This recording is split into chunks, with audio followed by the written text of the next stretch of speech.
High on the rugged slopes of Thessaly, where olive trees bowed under the whisper of autumn winds, a small convent clung to the hillside like a fragile promise. Its walls, cracked and weathered, held the echoes of centuries of devotion. Inside, a handful of nuns gathered beneath frescoes long stripped of their color, saints reduced to ghostly silhouettes staring down at the faithful. The air smelled of candle wax, dust, and the faint tang of fear. Sister Eleni of Lyssa, abbess of this fragile sanctuary, stood before the altar clutching a silver crucifix battered by storms and time. She whispered solemnly, her voice steady despite the tension. "If they come for us, let your vows remain in your hearts. No sword can pierce that." But the hills betrayed the convent. Across the horizon, the flicker of fire danced, and red Ottoman banners flapped against the wind like sparks leaping across the mountains. No riders arrived from nearby towns. No soldiers lingered to shield the holy walls. Only silence stretched before the storm. By sundown, the first stones of the convent gave way to cannon fire. Hymns that once echoed through its halls were swallowed by the roar of iron and the screams of women. The Ottomans did not bother with bows or arrows. They came to demolish both walls and spirit. The gates fell, splintered by relentless strikes, and the sacred interior became a battlefield. Inside, the sisters tried to protect their treasures: silver chalices, embroidered icons, even fragments of saints' bones hidden beneath floorboards and behind broken altars. Yet, their captors sought not gold, not relics, but proof that the divine could be crushed alongside the mortal. By nightfall, the surviving nuns were corralled into the courtyard, ropes biting their wrists. Torchlight flickered across white robes, turning them into figures of gold and shadow. A grim fate awaited them before the Pasha, a journey few ever survived. But even in the face of the empire's might, the women sang. Bound and trembling, they lifted their voices in hymn, not one of despair but of defiance. The Ottomans halted, puzzled. Even the captain approached Sister Eleni, offering her life if she renounced her faith. She held the silver cross tight and said simply, "I have already given my life. What else can you take?" He hesitated, perhaps unsettled by her resolve, then left her to his men. What followed is shrouded in ambiguity. Ottoman records, proud and precise, skirted the truth with bureaucratic euphemisms. European letters, however, whispered her name: Eleni of Lyssa, the nun who would not bend. By dawn, the convent was ash, its bells melted, its rooftop cross sent eastward as a trophy. Yet villagers whispered of voices carried by the wind through the ruins, prayers that refused to die. The survivors, 22 women in torn habits, were forced south toward the coast. Sun and exhaustion weighed on them, but even in despair, dignity survived. One sister would shield another from the heels of soldiers with a simple veil. Sister Eleni's last words lingered with them. "If you cannot hold the cross, hold each other." At the port of Volos, the nuns were herded onto ships designed for control, not comfort. Shackled to benches once used by criminals and slaves, they began a 12-day voyage across the Aegean, storms lashing decks, salt stinging wounds, hunger hollowing faces. Silence reigned. When Sister Magdalena whispered psalms at night, even hardened captives listened, their heads turning toward her soft voice, as though the sea itself paused to hear. Finally, Constantinople emerged on the horizon. Domes and minarets gleamed like blades in the dawn, the city of desire and power.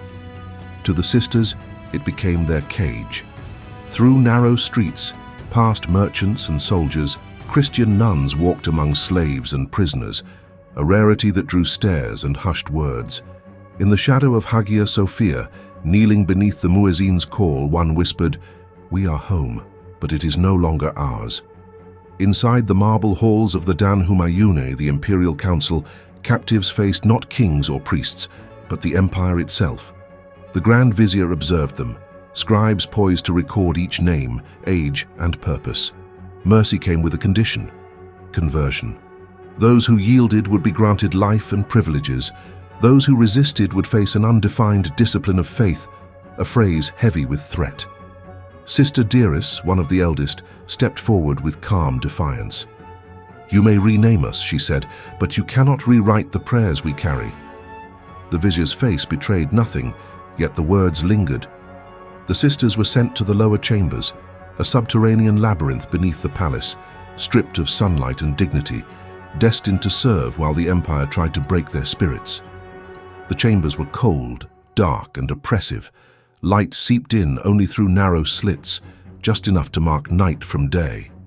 The sisters, now stripped of their habits, donned rough garments meant to humiliate and suppress.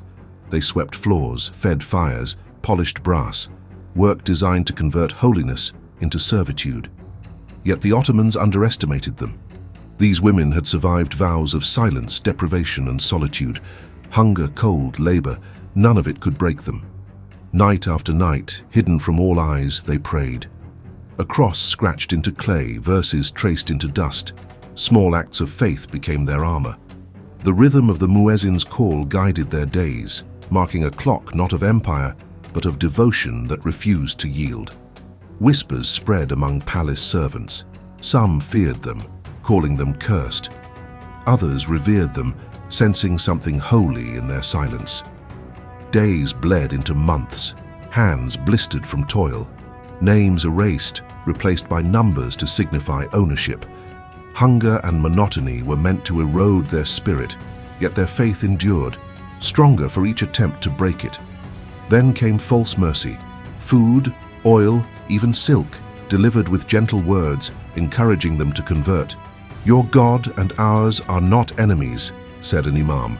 "Take our tongue and you will be free." The offer was a trap. To accept meant erasing who they were. To refuse meant disappearance or worse. Sister Magdalena, once frail, emerged as the heart of resistance. She stitched fragmented verses of scripture into whispered prayers, piecing together hope from memory. Each act, though small, defied the empire's intent. When persuasion failed, cruelty returned. Rations were halved, torches extinguished. One by one, sisters were summoned to repeat phrases of submission.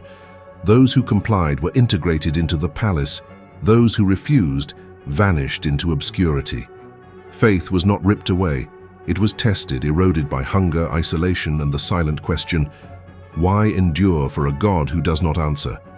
Two sisters, twins from Corfu, finally whispered the words and were whisked into unseen chambers, never to be seen again.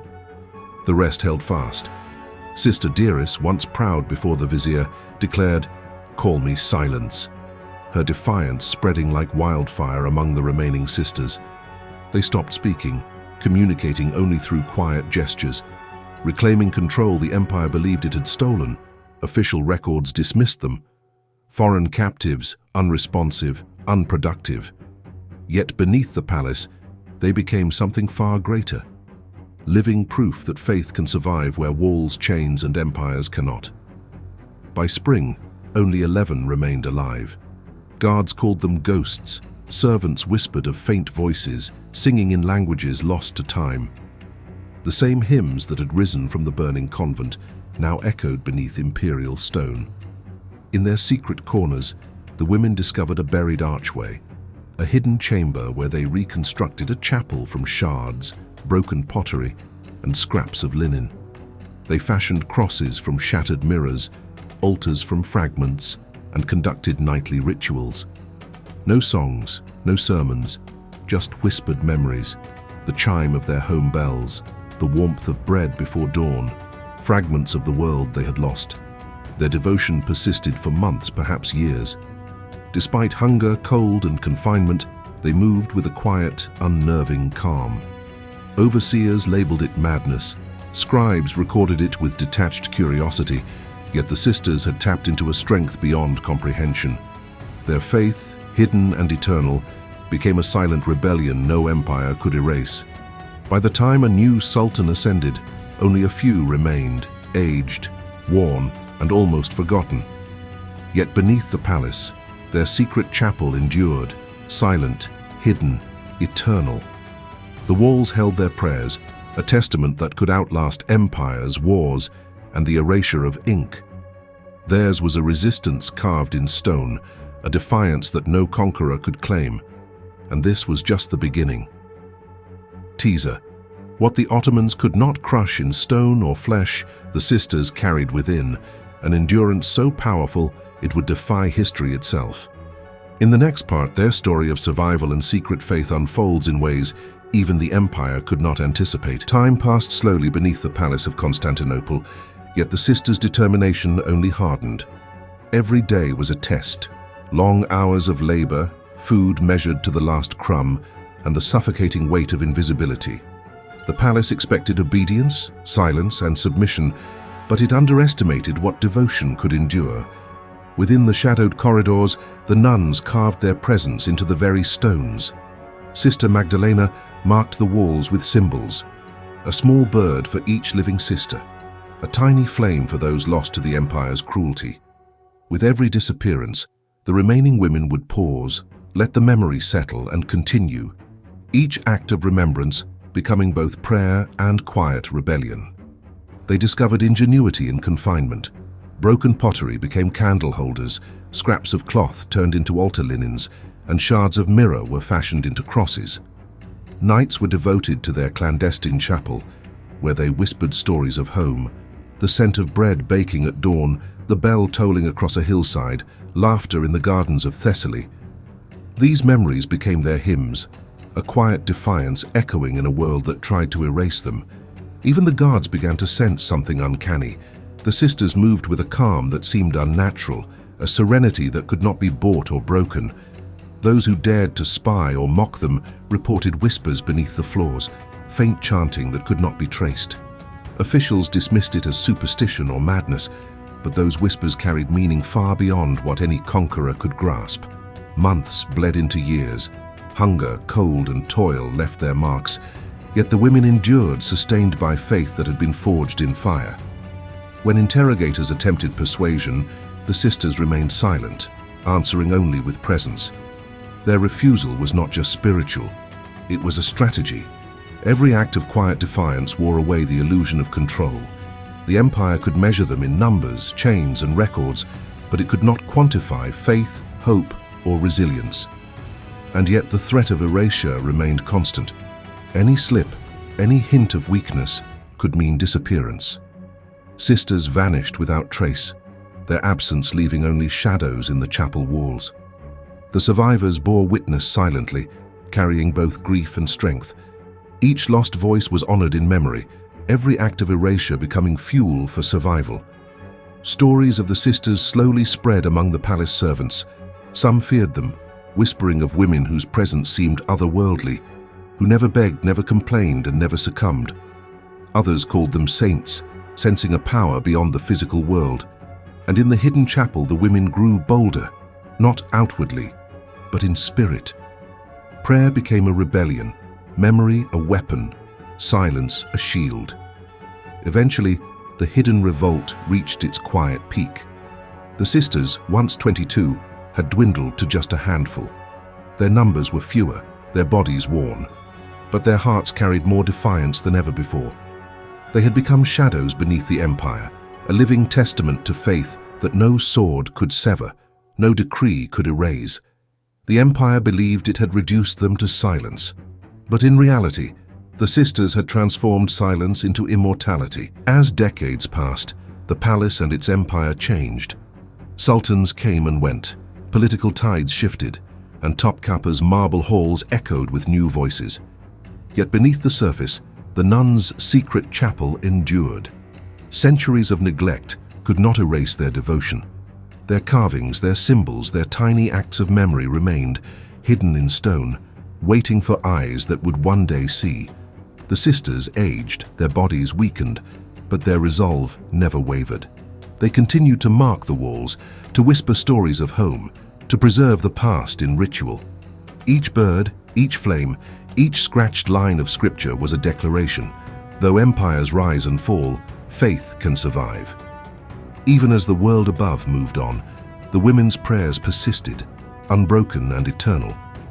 Historians and explorers, centuries later, would uncover fragments of their story.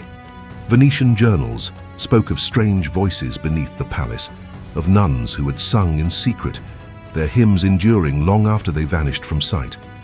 Archaeologists would find remnants of carvings in the stone, faint Latin phrases whispering through the layers of marble. In tenebris lucet, the light shines in the darkness, proof that prayer had not been silenced. The Ottoman Empire, in its bureaucratic precision, had tried to erase them.